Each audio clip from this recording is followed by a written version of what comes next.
어떻게 명절 잘 보내셨습니까? 교회 오기 싫지 않았어요? 명절 가족들과 즐거운 시간 보내다가 교회 오는 것이 쉽지 않았을 텐데, 교회 오고 싶어서 오셨어요? 아니면 그냥 오기 싫은데 안식일이니까 가야 되는가 보다 하고 그냥 오셨어요? 예? 기쁜 마음으로 오셨죠? 예? 너무너무 기쁜 마음으로. 자, 오늘 이 시간 오셨으니까 또 우리가 하나님의 말씀을 듣고 돌아가는 시간 되기를 바랍니다. 이어서 계속적으로 공부하는 내용입니다. 56장에 오늘은 아이들을 축복하심이라고 하는 제목으로 공부합니다. 마태복음 19장 13절에서 15절에 있는 말씀을 보면, 때의 사람들이 예수의 안수하고 기도하심을 바라고 어린 아이들을 데리고 오매 제자들이 꾸짖거늘, 예수께서 가라사대 어린 아이들을 용납하고 내게 오는 것을 금하지 말라. 천국이 이런 자의 것이니라 하시고 저희 위에 안수하시고 거기서 떠나시니라 그랬어요. 여기에 등장인물이 어머니들이 나오고 예수님의 제자가 나오고 예수님이 나와요. 그렇죠? 누구의 역할이 우리들에게 중요할까? 누구의 역할이? 한 어머니가 아이를 데리고 누구를 찾아요? 예수님을 찾아요. 도중에 다른 엄마들을 만나게 되는데 그 엄마들이 이 여인에게 묻기를, 어디 가는 거예요? 예수님 만나러 가요. 왜 예수님을 찾아가요? 그랬을 때에 그 엄마는 축복받으려고요. 축복받으려고요. 그렇게 해서 그럼 나도 갈래 해서 이제 많은 어머니 무리들이 형성되어서 예수님께 갔단 말이에요. 이것이 이제 시대의 소망 가운데 있는 내용이에요. 거기에 이제 손에 잡혀간 그 아이들 중에는 아동과 청년기에 접어든 아이들도 있었다 그랬어요. 지금 이 상황은 당시 유대인의 풍습이에요, 습관. 이 유대인들의 자녀를 둔 유대인의 어머니들은 이제 자주 랍비들을 찾아가서 아이들에게 이제 축복 기도해 주기를 이제 요청했단 말이죠. 그것은 신실한 유대인들이 그 하나님 중심적인 교육으로 아이들을 양육하고 싶은 그러한 어떤 그 욕구에서 갈망에서 이루어지는 어떤 행습이었습니다. 자, 오늘 이 시대의 사람들은, 오늘 이 시대의 어머니들은 아이들을 데리고 어디로 갈까? 예수님께로 갈까? 아니면 세상으로 갈까? 오늘 우리가 말씀을 공부하면서 잠시 생각해 보아야 할 주제가 아닌가 생각되어집니다. 여하튼 이 본문에 나와 있는 그 어머니는 아이를 데리고 예수님을 찾아갔다라고 하는 사실이죠. 여러분들은 여러분들의 자녀들을 데리고 하나님을 찾아와야 되는 거죠. 이 말씀에 근거하면. 예수님께서는 모든 어머니들의 마음의 수고를 아신다 그랬어요. 인간 예수님은 어떠한 어머니를 모시고 살았어요? 이 땅에 사시는 동안.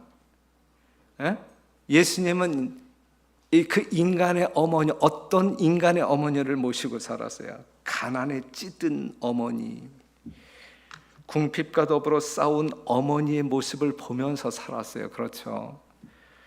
그래서 수고하는 어머니들을 동정하실 줄 알아. 그 수고가 어떠한 것이기 때문에 넉넉히 알기 때문에. 예수님은 어머니들의 조력자이셨다. 이제 이러한 말씀도 있어요. 어머니들의 조력자. 우리가 요한복음 4장 1절에서 30절에 있는 말씀을 보게 되면, 1절에서 30절에 있는 말씀을 보게 되면 한 가나안 여인이 이 우물가에 물길로 오는 그러한 어떤 그 이야기가 나오잖아요. 예수님이 이곳을 향하여 달려갔어요? 아주 숨가쁘게 달려갔단 말이에요. 숨가쁘게 달려갔어요. 그런데 이제 여기 이 우물가로 나오는 이 여인은 어떠한 여인이었어요? 이 여인은 어떠한 여인이었어요? 아주 복잡한 마음을 가지고 사는 여인이었어요. 그냥 스트레스가 아주 팽창되어 있는 그러한 여인이었어요. 그 여인을 짓누르고 있었던 것은 이 죄책감.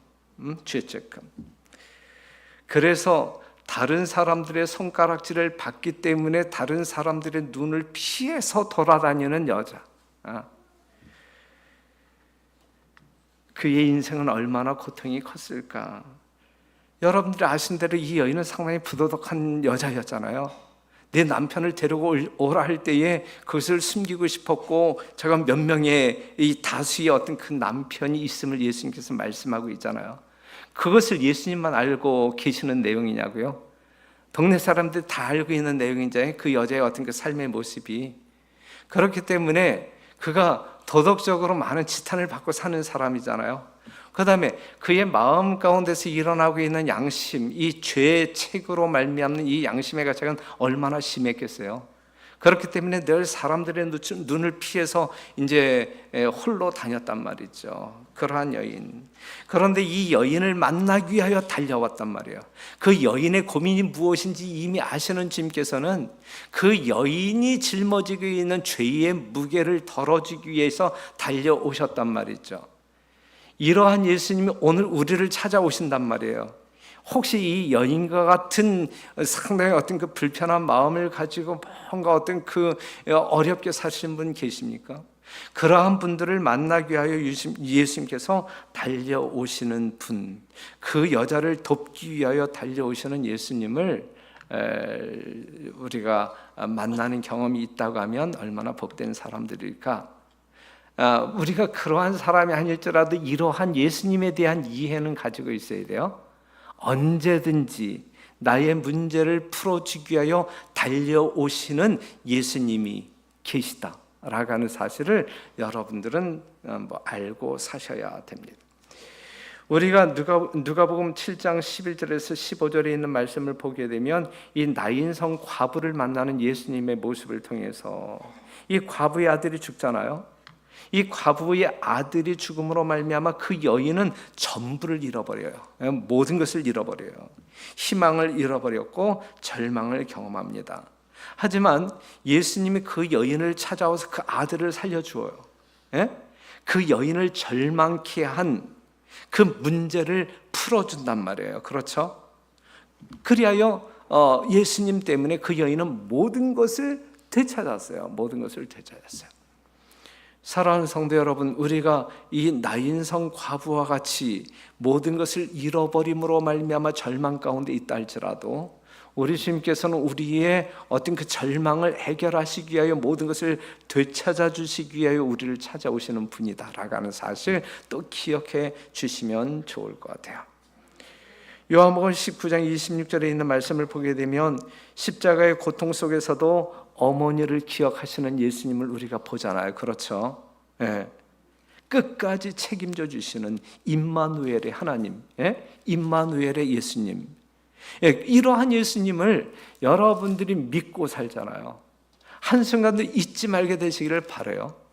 정말 이 정오의 이 사마리아 여인을 만났던 그 예수님이 오늘 나를 만나 주실 것이고 그 문제를 풀어 주실 것이고, 나인성 과부를 만나서 그 문제를 풀어 주셨던 주님께서 그러한 나의 문제를 풀어 주실 것이고, 자기의 모친 예수님을 끝까지 책임져 주시는, 마리아를 끝까지 책임져 주시는 그 예수님의 삶이 오늘 나에게 적용되어진단 말이에요. 끝까지 나의 삶 끝까지 책임져 주시는 그 예수님, 오늘 이 안식일 그 예수님과 더불어 동행하시는 여러분들이 되시기를 간절히 바랍니다. 여기 있는 말씀을 보면 어머니들로 그의 어려운 일들을 가지고 예수께 나아가게 하라 그랬어요. 어머니들로 하여금 어려운 문제들, 다 어려운 문제들 가지고 있어요. 인생 뭐 이렇게 많이 사셨지만 그래도 여전히 어려운 문제들이 있죠. 우리 젊으신 어머니들 여전히 어려운 문제들 있잖아요. 예? 예. 어려운 문제들이 있어요. 남들이 알지 못하는 어려운 문제들이 있을 거예요. 자녀 문제라든지 뭐 여하튼 있을 거예요. 그러한 문제들을 가지고 예수께 나아가게 하라. 그들은 아이들을 다스리는 일에 그들에게 충분한 도움이 되는 놀라운 은혜를 발견할 것이다. 그랬거든요. 특별히 이 아이들과 관계되어진 문제를 가지고 이 아이들의 문제를 가지고 예수님께 나아가라. 그리할 때 하나님의 놀라운 은혜를 경험하게 될 것이다 라고 하는 사실이거든요.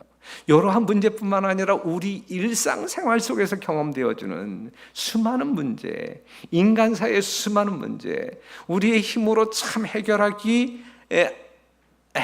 수 없는, 그리하여 늘 그냥 이 어두운 그림자에서 그냥 고민할 수밖에 없는 그러한 모든 문제들을 의의 태양 되신 예수 앞에 가지고 나아가서 이제 지금 도움을 받으라, 은혜를 좀 경험해라.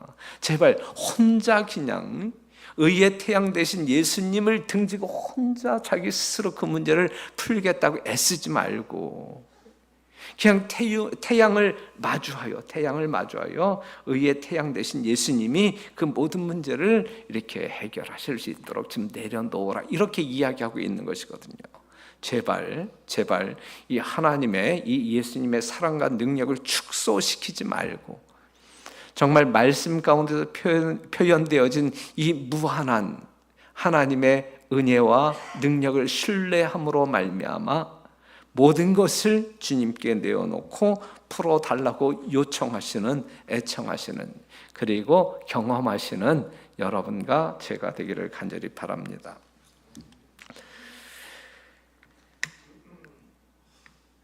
어머니들의 마음과 인생에 있어서 우선순위는 누구일까요?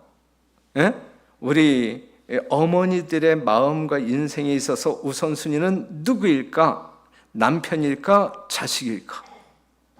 예? 권호란 집사님은 누구였어요? 지금 양쪽에 남편이 있고 아들이 있는데 지금 권 집사님의 우선순위는 누구였을까? 남편이었을까? 자식이었을까? 자식.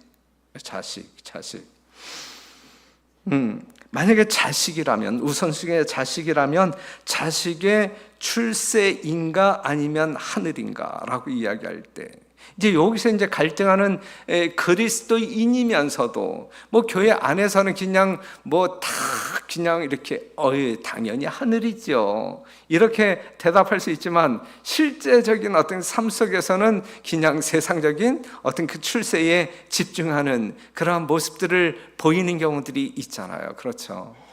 네. 이 어머니들의 우선순위는 남편보다 자식일 거예요. 그런데 이제 자식을 놓고 볼 때에 세상적인 출세일까? 아니면 세상적인 출세보다는 하늘일까? 이 부분에 있어서는 많은 분들이 이제 갈등하는 경우들을 볼 수가 있어요. 마태복음 4장 8절 보게 되면 마귀가 또 그를 데리고 지극히 높은 산으로 가서 천하 만국과 그 영광을 보여 가로되 만일 내게 엎드려 경배하면 이 모든 것을 내게 주리라 그랬어요. 사단은 온 천하를 주겠다고 하면서 사람들을 자기 주변으로 모아요. 그렇죠? 사단은 이거예요. 세상 줄게. 세상에 있는 거 줄게. 나한테 오라니까, 나를 경배하라니까. 그러면서 사람들을 모은단 말이에요. 청소년들과 부모들이 그것을 얻기 위하여 사단에게 나아간단 말이죠. 오늘날의 교육열은 식을 줄 몰라요. 여전히. 그런데 방식과 목적이 달라요. 그리스도인들. 기러기 압박. 그 다음에 오늘날 이 교회의 이상한 흐름. 안식일교회의 이상한 흐름. 교회 대신 학원을 선호하는.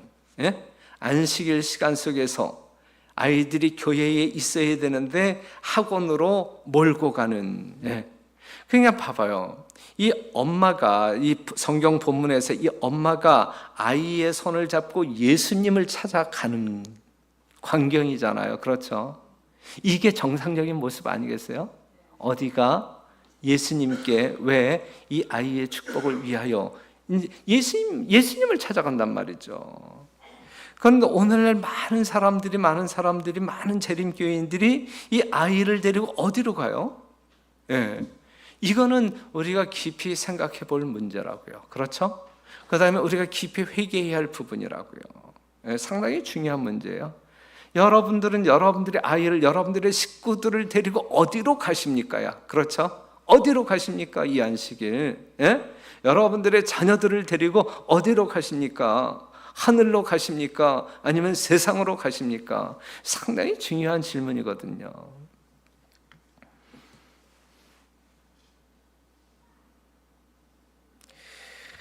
그런데 이제 하나님의 백성들은 다르잖아요. 마태복음 16장 26절에 있는 말씀을 보게 되면 사단이 주고자 하는 온 천하를 얻는다 할지라도 목숨을 잃으면 무엇이 유익하냐? 사람이 무엇을 주고 제 목숨을 바꾸겠느냐? 그랬어요.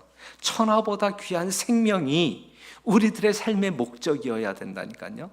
우리가 구하는 목적이어야 된다니까요.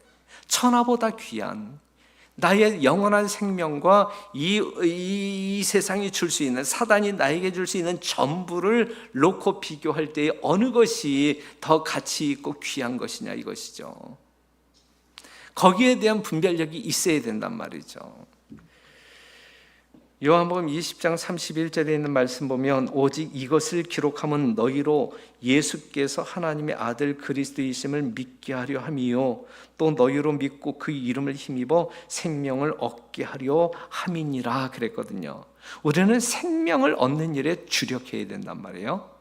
예수님을 믿음으로 말미암아 영원한 생명을 얻는 일에 주력해야 한단 말이에요. 이것이 우리들의 삶의 목적이어야 되고 우리들이 자녀들을 양육하는 어떤 그 목적이어야 된단 말이에요. 여러분들은 무엇을 자식들에게 주기 위하여 자식들을 이리저리 끌고 다니십니까? 예? 생명을 얻게 하기 위하여 이 자식들을 끌고 다녀야 되는 것 아닙니까? 예수님께서는 생명을 주겠다고 약속하시면서 사람들을 모으는 거예요. 사단은 세상을 주겠다고 하면서 사람들을 자기 주변으로 모아요. 하지만 예수님은 생명을 주겠다고 하면서 사람들을 모으는 거예요. 여러분들은 누구에게 가시겠어요? 에? 무엇을 위하여 누구에게 가시겠습니까? 마태복음 10장 28절 몸은 죽여도 영혼은 능히 죽이지 못하는 자들을 두려워하지 말고 오직 몸과 영혼을 능히 지옥에 멸하시는 자를 두려워하라 그랬어요. 우리는 당연히 이러한 존재 하나님을 향하여 나아가야 합니다. 어머니들이 예수님께 나아가야 한다는 말이에요. 그렇죠? 아이들을 데리고 자녀들을 데리고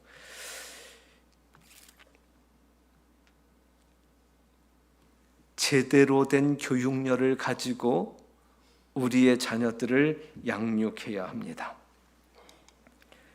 구주께서는 자녀들을 하나님의 말씀을 따라서 교육시키고자 노력하고 있는 어머니들의 염려와 수고를 알고 계셨다 그래요. 어떠한 어머니들을 눈여겨보신다는 이야기예요. 우리 주님께서 놓치지 아니하는 어머니들은 어떠한 어머니들이에요? 하나님의 말씀을 따라서 교육시키고자 노력하고 있는 어머니들의 염려와 수고를 알고 있다.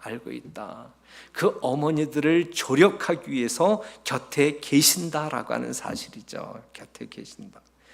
그는 그들의 기도를 들으셨다. 예수께서 친히 그들을 당신 앞으로 이끄셨다 그랬어요.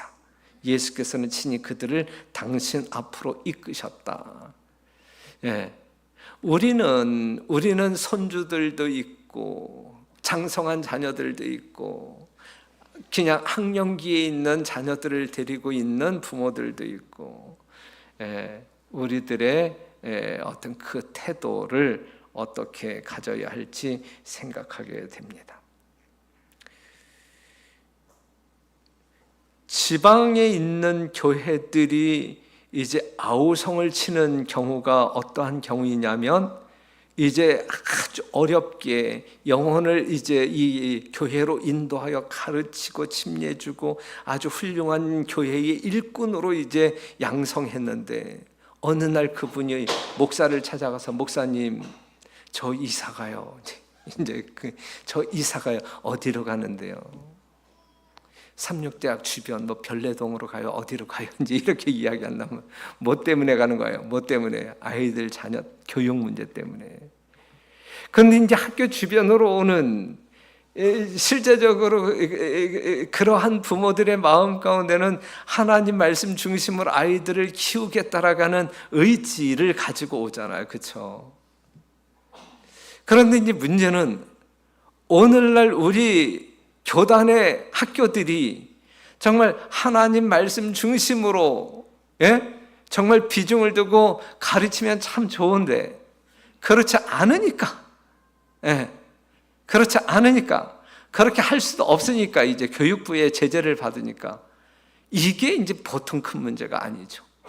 기껏 보따리 다 싸들고, 그래서 지방교회는 여전히 연약한 상태로 지금 되어져 가고 있는데, 그런데 이제 이 교육기관 주변으로 몰려온 이 학부모들이 진짜 말씀 중심으로, 정말 기도 중심으로 아이들을 이렇게 이 양육되어지는 환경 가운데에서 살아가고 있느냐라고 이야기할 때, 이게 이제 또 우리의 가슴을 쳐야 할 그러한 요인 가운데 하나입니다. 참으로 안타까운 현실 속에 우리가 살아가고 있어요. 발버둥 쳐야 돼요. 우리가 정말 영적으로 살아남기 위해서 발버둥 쳐야 합니다. 재림 성도가 명심해야 할 세 가지가 있어요.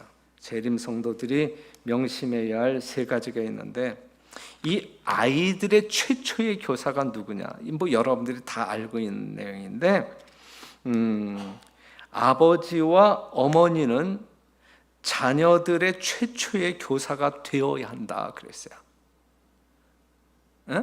아버지와 어머니야. 이 자녀들에 대한 1차적인 책임은 누구예요? 부모들이란 말이죠. 여러분들의 자녀가 교회에 와서 기도하는 시간에 눈뜨고 있고 다른 짓을 한다고 하게 되면 요 누구 책임이에요? 어린이교회 담당 목사 이관태 목사님의 책임이에요? 이관태 목사님은 뭐 하고 있는 거야? 아이들 교육을 이 정도밖에 못 시키는 거야? 왜 기도 시간에 눈뜨고 기도하기? 야, 기도 하나 못 가르치느냐 이게? 이 어렸을 때는 얘네들이 집에서 다 눈 감고 기도했던 애들이야, 그죠? 아주 정자세로 딱 이렇게 어렸을 때 얼마나 귀엽게 기도해 그들이, 그죠? 그런데 이제 초등학교 들어가서 심지어는 중학교 고등학생들도 기도 시간에 눈 뜨고 있단 말이에요. 눈 뜨고. 지난번 전에는 한번 조금 이제 설안해 갖고 제가 이 기도하다가 이렇게 쳐다봤어. 제가 얼마나 놀랐는지 뭐 다 눈 뜨고 날 쳐다보고 있는 거야. 눈 감아 이렇게 사인을 보냈는데도 그 사인이 뭔지도 몰라 그냥 여전히 뜨고 저를 빤히 쳐다보고 있어. 얼마나 당황스러운지. 그런데 여러분, 진짜 이건 누구의 책임이에요? 이 부모들이야. 부모들. 부모들, 우리 다시 한번 이 재교육을 할 필요가 있는 부분이라고 생각돼요. 결코 이 교회 교사들에게 책임을 묻지 마세요. 부모들, 그 다음에 담임 목사에게 책임 묻지 말고 이관태 목사에게 책임 묻지 말고 협력이야, 협력. 최초의 교사인 부모들이 아이들을 영적으로 잘 케어해야 되고, 또 교회 왔을 때에는 어린이 교사들, 학생 교사들, 청년 교사들 모두가 협력해서 우리의 자녀들을 하나님의 귀한 자녀, 하나님의 품에 안길 수 있는 귀한 자녀들로 양육해야 합니다. 아이들이 복음의 가르침을 가장 잘 받아들인다는 것은 여전히 사실이다. 여전히 아이들 아주 아동기에 있을 때 신앙을 가장 잘 받아들일 수 있는 세대가 있다고 하면 어렸을 때란 말이에요. 이것은 옛날이나 지금 똑같단 말이에요. 이 사실은 인정해야 한단 말이에요. 인정해야 한다. 그들의 마음은 거룩한 가마력을 받을 수 있게 열려 있고 받은 교훈을 간직하기에 강하다. 어린 아이들은 그들의 나이에 알맞는 경험을 가진 그리스도인이 될 수 있다. 그들은 영적 사물에 대한 교육을 받아야 할 필요가 있으므로 부모들은 아이들이 그리스도의 닮은 품성을 형성할 수 있도록 모든 편의를 그들에게 제공해야 한다 그랬어요. 아이들을 헷갈리게 해서는 안 돼요. 부모들이 갓난 아이였을 때는 정말 그들이 어떤 그 학업과는 상관없는 시절에서는 정말 어떤 그 순수한 신앙을 가르치는 것 같더니 이제 뭔가 공부하기에 시작되었을 때에는 뭔가 어떤 그 세상적인 출세를 향하여 더 전진할 때 그러면 아이들이 헷갈려요. 그리고 결국은 신앙을 그냥 포기하게 만들어요. 일관성이 있어야지. 일관성이. 그렇죠? 예. 우리가 주의해야 할 부분이라고 생각되어집니다. 어머니가 아이들에게 그들이 어머니를 사랑하기 때문에 순종하도록 가르친다면 곧 그녀는 그리스도인 생애의 첫째 교훈들을 그들에게 가르치고 있는 것이다. 그냥 부모에게 순종, 부모를 사랑하기 때문에 순종하는 자녀로 양육해라 이거죠. 이것이 똑같은 원리란 말이야. 하나님을 사랑하기 때문에 하나님의 계명을 지키도록 이끄는 그러한 실물 교훈이고 현장 교육이란 말이죠. 이러한 교육은 매우 중요하다라는 사실. 그 다음에 우리가 자녀들을 양육하게 될 때의 최초의 교과서가 무엇이어야 할까? 최초의 교과서. 성경은 아동의 최초의 교과서가 되어야 한다.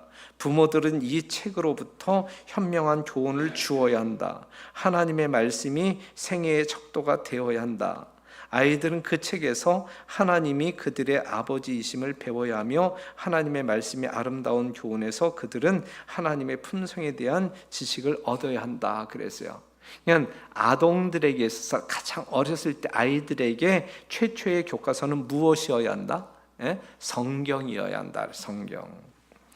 요즘 새벽에 우리가 각시대 대쟁투를 읽고 있는데 루터가 이렇게 이야기했어요. 나는 각 대학이 만일 열렬히 성경을 설명하고 그것을 청년들의 마음 가운데 인상시켜 주지 못한다면 지옥의 문이 될까 두려워하는 바이다. 나는 누구든지 성경을 으뜸으로 삼지 않는 학교에 자녀를 보내지 말도록 권면한다. 하나님의 말씀을 계속적으로 연구하는 사람들이 없는 교육기관은 모두 틀림없이 타락하고야 만다 그랬어요. 성경을 으뜸으로 가르치지 아니하는 학교는 결국은 타락한다. 교회도 마찬가지 아니겠어요? 성경을 으뜸으로 삼지 아니할 때 오직 성경, 오직 성경을 가르치지 아니할 때 그 교회도 이 교육기관과 마찬가지로 타락하는 것 아니겠어요? 그렇죠? 인간적인 윤리를 배우기 위하여 여러분들이 교회에 나오시는 거 아니잖아요? 하나님의 거룩한 진리를 배우기 위하여 교회에 나오시는 거 아니에요? 그렇죠? 그렇기 때문에 성경 말씀을 따라서 여러분들이 믿음으로 받아들이시고 순종해야 한단 말이에요. 하나님의 말씀에 따른 순종, 하나님의 말씀과 일치하지 아니한 생애를 살면서 우리가 어떤 그 믿음을 논하는 것은 이건 조금 모순되는 것이죠. 그럼 빛이 될 수 없어요. 다른 사람들을 구원하는 빛이 될 수 없어요. 하나님의 말씀과 조화된 삶만이 빛이 될 수 있는 거예요. 사람들을 생명으로 이끌 수 있는 거예요. 우리가 명심할 필요가 있어요. 오직 성경이어야 된다. 어렸을 때나 성장기에 있는 사람은 오직 성경으로 하늘의 지식을 얻어야 된다라는 사실이죠. 그러면 우리 아이들을 이 성경을 가지고 가르쳐야 된다. 언제부터 가르쳐야 할까? 언제부터? 언제부터? 첫돌이 지나서부터 가르치면 좋을까? 아니면 세돌이 지나서 가르쳐야 할까? 언제부터 가르치면 좋을까요? 부모들은 자녀들을 학교에 보낸다. 이 학교 보내고 나서 가르쳐야 할까? 언제부터 가르쳐야 할까? 이 아동이 있고, 그 다음에 영아, 유년, 청년, 장년, 이제 이러한 어떤 그 세대적인 구분이 있는데, 말씀을 보게 되면 빨간 글씨만 볼게요. 빨간 글씨. 아동에게 생각할 수 있는 능력이 생길 때부터, 아동에게 생각하는 능력이 생길 때부터 그의 교육은 시작되어야 한다 그랬어요. 여러분들이 갓난 아이들을 키우게 될 때 얘가 뭔가 이렇게 생각을 하는지 안 하는지 알 거 아니에요. 그렇죠? 그렇죠? 예. 이것이 옳은 건지, 그른 건지, 뭐 이렇게 야 하지 마 하게 될 때에 이건 안 하는 것이구나 하고 안 하는 그러한 어떤 그 때를 분별할 때가 있잖아요. 그렇죠? 그럴 때부터 가르쳐야 된다. 그럴 때부터. 아이 어린 녀석이 뭘 알겠어. 그러면서 이제 더 클 때까지 기다렸다가 야 이제 뭐 이제 넌 배워야 되지 않겠니? 그때부터 가르치게 되면 늦는단 말이에요. 생각할 수 있는 능력이 있을 때부터 아이들에게 이제 가르쳐야 된다. 가르쳐. 그래서 우리 교우들의 자녀들이 좀 이제 이러한 어떤 그 일했으면 좋겠는데, 만일 우리가 하나님과 교통하는 가운데 산다면 우리도 역시 아주 어릴 때부터라도 성령께서 우리의 어린 자녀들을 꼴지어 주시리라고 기대할 수 있다 그랬어요. 기대할 수 있다. 그렇기 때문에 아주 어렸을 때부터 정말 그 아이들을 놓고 기도하면서 하나님 말씀 중심으로 가르칠 필요가 있다.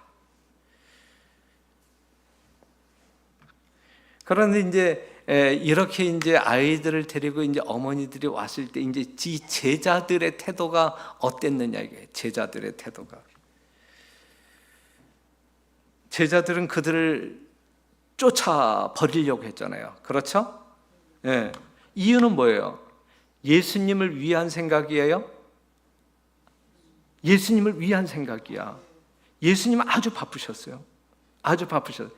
이 장년들을 향한 이 목회하기에도 모자라는 시간이었어. 너무 바쁘셨어요. 그런데 이 철도 없는 이 갓난 아이들을 데리고 이 어머니들이 왔을 때, 야, 우리 선생님 너무 바쁘고 힘든데, 너무 피곤한데 어떻게 너희들까지 덜 벌 수 있겠냐? 아, 제발 좀 가라. 애들은 가라 하면서 이제 쫓아내고자 했단 말이죠. 누구를 위해서? 제자들은 예수님을 위하는 생각. 그런데 예수님께 야단 맞았어요. 예수님을 위해서 했는데 예수님께 야단 맞았어요.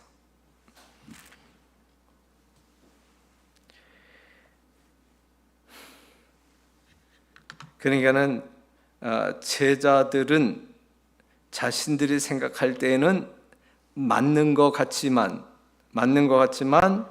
맞지 않는 생각을 가지고 있었단 말이에요. 가끔 우리는 이런 실수할 수 있어요. 이렇게 생각하면서 교회 생활을 할 수 있어요. 난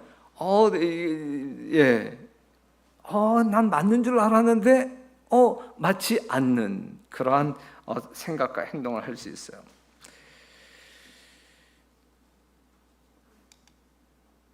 그리스도와 같지 않은 그대의 성품이 예수를 그릇 나타내지 않도록 하라.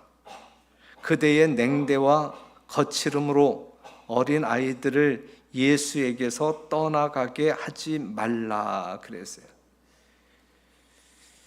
이러한 주의를 우리가 할 필요가 있다. 마태복음 19장 14절에 있는 말씀을 다시 보면 예수께서 가라사대 어린 아이들을 용납하고 내게 오는 것을 금하지 말라. 천국이 이런 자의 것이니라 그랬어요. 천국은 이런 자의 것이니라 그랬어요. 예수께서는 당신께 나오는 아이들을 금하지 말라고 제자들에게 말씀하실 때 각 시대를 통하여 당신의 추종자들, 즉 우리들이죠. 추종자들, 즉 교회의 지도자들, 목사들, 조력자들, 그리고 모든 그리스도인에게 말씀하신 것이다. 예수께서는 어린 아이들을 이끌고 계시며 우리에게 그들로 내게 오는 것을 막지 말라고 명하신다. 그는 마치 이렇게 말씀하시려는 것 같다. 너희가 방해하지 않으면 그들은 올 것이다. 많은 사람들이 예수님께 나아올 수 있는데 많은 사람들이 방해함으로 말미암아 오지 않는 경우들이 있단 말이에요. 상당히 참 무서운 말이에요. 그렇죠? 만약에 우리가 방해하지 않는다고 하게 되면 교회에 나올 수 있는 사람들이 있는데 우리가 방해함으로 말미암아 오지 못하는 경우들이 있다라고 하는 말씀을 지금 하고 있는 거예요. 우리 예수님께서는 아이들을 언제나 사랑하셔요. 언제나. 예수께서는 언제나 아이들을 사랑하셨다. 그래, 사랑하셨다. 그는 그들의 어린이다운 동정과 편견이 없고 변함이 없는 사랑을 받으셨다. 그들의 순결한 입술에서 나오는 감사의 찬양은 그의 귀에 음악이 되었고 교활하고 위선적인 사람들과 하심으로 말미암아 억눌렸던 그분의 정신을 상쾌하게 하였다 그랬거든요. 사랑하는 성도 여러분, 우리 주님은 언제나 어린이들을 사랑했다. 우리 교회 어린이들도 그렇단 말이죠. 네. 우리 어린이들은 상당히 중요하다, 위대하다. 우리 교회의 수많은 사업들 중에서 가장 비중을 두어야 할 사업은 어느 분야일까요? 어린이 분야일까? 아니면 장년 분야일까? 예? 여러분들이 정말 위하여 기도해야 할 그러한 분야가 있다고 하면 어린이들일까? 아니면 장년들일까? 예? 어린이 사업에 비중을 많이 두어야 돼요. 예산도 상당수가 어린이 교회에 쏠려 있어야 돼요. 어린이들이 살지 아니하면, 젊은 사람들이, 젊은 교인들이 살아나지 아니하면 교회에는 미래가 없는 것이니까 그냥 어린이 사업을 위하여 우리 어른 되신 성도들이 더 많이 기도해 주시고 협력해 주시기를 당부드립니다. 아이들을 가르치시는 예수님은 아이들을 어떻게 가르치셨냐면 일단 그들의 수준으로 내려오셨다 그랬어. 어린 아이들을 가르칠 때 그들의 수준으로 내려오셨다. 우리 교회에서 어린이들을 지도하게 될 때 그들의 수준으로 내려가야 돼. 어린 아이들이 교회에서 뛰어놀아. 설교 시간에 깐난 아이가 아장 걸으면서 이 설교단상으로 올라와. 그럴 때 여러분들이 버럭 화를 내면서 그 아이를 야단친다고 하게 되면 올바른 교육이에요, 아니면 잘못된 교육이에요? 요 아장아장 걸어가고 있는 어린 아이의 수준에서 하는 행동은 아니야. 그렇죠? 예수님은 그렇게 하셨어요. 예수님은 어린 아이의 수준으로 내려오셔서 어린 아이들을 이해하시고 지도하셨단 말이죠. 이 교회는 아이들이 많아야 돼. 하지만 우리 부모들이나 이 어린이 교사들이 그들이 이 교회 내에서 생활하는 어떤 예법을 가르쳐야 돼요. 아이들이니까 그냥 이렇게 막 내버려 두어서는 안 돼. 그렇죠? 만약에 어린 아이가 이쪽으로 나오려고 하게 되는데 이 부모와 함께 있다가 나오려고 하는데 그 부모는 뒤에서 가만히 지켜보고 있고 아이는 지금 자기 멋대로 이렇게 돌아다니게 내버려둬서는 안 된단 말이에요. 잽싸게 그 아이를 챙겨야지. 그렇죠? 이러한 것들이 좀 조화롭게 질서 있게 교회 내에서 운영되어진다고 하게 되면 하나님의 충만한 사랑 가운데 질서 있게 교회가 틀을 잡아가면서 어린 영혼들에게 예수님의 진정한 복음이 증거되어질 수 있다. 그리고 노여워하는 마음들 또한 그것 때문에 상처받는 일들이 없어야 된다. 어린아이들은 투닥투닥 싸울 수 있어요. 그렇죠? 그런데 어린아이들이 싸움으로 말미암아 부모들의 마음이 또 상할 수 있어. 그러면서 부모들이 또 찢어질 수 있어. 그렇죠? 이러한 것들은 상당히 이 초보적이지 않겠어요? 그렇죠? 그거는 안 돼. 그렇죠? 진짜 이 부모들의 마음 가운데 그리스도의 마음을 가지고 정말 내 자녀 아닌 다른 집 자녀들도 내 자녀만큼 귀히 여기면서 이해할 수 있는, 내 자식 귀하면 다른 집 자식도 귀한 줄 알아야지. 그렇죠? 그런 식으로 우리가 해야 돼. 그래서 예수께서는 어린이들을 팔에 안으시고 그들의 머리에 손을 얹으시고 저희가 받으러 온 축복을 주셨다 그랬어요.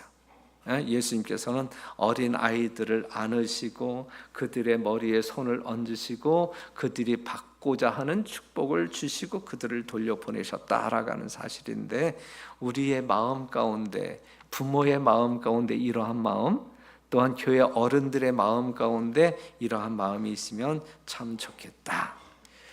그러면서 하나님의 나라는 이런 자의 것이니라 그랬어요. 어떠한 자? 어린 아이와 같은 순수하고 겸비한 마음을 소유한 사람들이 가는 곳이 하늘이다 라고 이야기하고 있는 것입니다. 명예에 앞서 겸비가 있다. 명예에 앞서 겸비가 있다. 그냥 하늘은 어린 아이들과 같이 겸비한 사람들이 하늘에 갈 수 있는 거예요. 겸비가 무엇인지 알잖아요. 겸손이 무엇인지 모르나요? 그러면 예수님을 바라보면 배울 수 있지 아니할까요? 죽기까지 하나님의 말씀에 복종하시는 그러한 겸손, 정말 하나님 되신 예수님이 인간으로 이 땅에 오신 그 겸손보다 더 큰 겸손이 있나요? 그런데 우리가 그 예수님을 바라보면서 이러한 겸손을 배우나요? 이러한 겸손을 실천하나요? 아니잖아요. 그렇기 때문에 우리가 정말 하나님께서 주시는 생명의 면류관을 받고자 하는 사람들은 예수님 머리에 쓰셨던 이 가시 면류관, 정말 어떤 그토록 겸손하셨던 이 예수님의 품성을 소유하는 그러한 어떤 그 성도들의 삶이 결국은 하늘에 가게 한다라고 하는 사실을 기억했으면 좋겠습니다. 수많은 하나님의 종들의 삶이 그랬고, 맨 처음에 하늘로 승천하신 예수님 이후에 이 교회를 이루었던 에베소 교회, 이 초대교회가 그러한 모습이었어요. 하늘 가기에 넉넉한 겸손한 이 어린 아이와 같은 그러한 품성으로 이 초대교회가 시작되었다라고 하는 사실을 기억하시고, 우리 공릉동교회가 그러한 교회의 모습을 갖추었으면 참 좋겠다. 그리하면 우리가 하늘을 기꺼이 상속받지 않겠습니까? 자,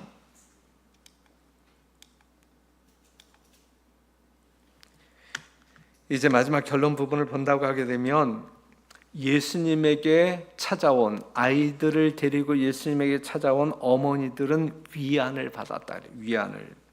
그들은 그리스도의 말씀으로 격려와 축복을 받고 저희 집으로 돌아갔다. 그들은 새로운 기쁨으로 저희의 임무를 수행하고 희망을 가지고 저희 어린 이들을 위하여 일하도록 격려를 받았다. 어린이들을 위하여 격려를 받았다. 오늘날의 어머니들도 동일한 믿음으로 그리스도의 말씀을 받아야 한다.